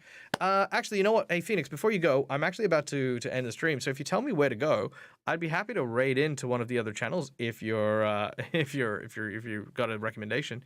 Grin's getting hit by a bus. Yeah. I feel like I remember that story. Being hit by a bus. Yeah, look, it's not a contest, all right? All right. What do you want me to do? Go get hit by a plane? Like, come on. Awkwardish Panda. Let's have a look at Awkwardish Panda. What are they up to? What are they doing? What's the happy hap over on there? Actually, no, I do know Awkwardish Panda. I do. I was hit on my mountain bike, fly over the roof and rolled onto the road. I got up and walked away, but passed out from the shock and fractured my skull on the curb. Yeah, you know what? Shock is a real thing. Oh my god, yeah. I've fallen off my bike at very, very high speeds, and yeah, just the shock of it was definitely a big moment. It was while we were mountain biking and we were in a valley. And there's like this jump that we're supposed to hit, and then I hit it wrong, and we actually slid down and like wedged into like where like this tree was like just kind of like lining the side of the off-road area, but it was like a very very steep kind of fall down that way, and then I just got wedged in there, and yeah, I was fine, like no injury, the bike was fine, I was fine, and I like just the shock got me like just to fall on my knees. I was like, I couldn't move for a little while. I was like, oh shit. Like that was a bad one. Yeah. Look, Dag was a wild kid. Dag today is not this wild. Dag is very much I like to be the sensible person at home. I feel like I used to do firefighting and first responder. You're giving me a lot of anxiety. Look, I'm okay, Miss B. I'm fine. I'm still alive. Still here. I have all my fingers and toes, though I have massive scars, eh? Like, I've got some pretty big doozies. Actually, you know what? You can see my scar. Check it out. This is one of my big ones right here. You can see that one. Right there. It's a doozy. That one scratched a bone. Love that one. This is a state of emergency service. Let's see. I want a story time stream. Dag should have died. Dag should have died stream. You know what? Put it in the suggestion box on the Discord. I'll do a Dag should have died stream. You just make your D&D characters be wild for you now. Yeah, that's very true. It's very true. It's how it is. All right, we're gonna go now. We're gonna go and raid. We're gonna go and raid Awkwardish Panda. Go and share the love, guys, because one of those things that we always do is we love to meet new people. We love to share our experiences with stuff. She, her pronouns, I believe, was mentioned, so please be respectful. Guys, thank you for joining me. Thank you for being a part of this stream and for continuing to be a part of my community. I cannot tell you enough how much I value your contributions, not only to my ongoing survival, but also little projects like my Quincy's Tavern journey. Seriously, like getting the actual plane tickets to go there has been amazing. The next step is to see if I can cosplay, and I'll be doing a I might actually do a goal of like maybe if I can get to like the first like $500 or $1,000, maybe I'll dye my hair and then do that before the event, and you guys can see me with like red hair, so, or at least slightly red hair. It's like the streak of red or something. But yeah. All right. Big love, everyone. Take care. Be safe. And as always, my wonderful friends, until we meet again, as always, game hard or die trying. Bye.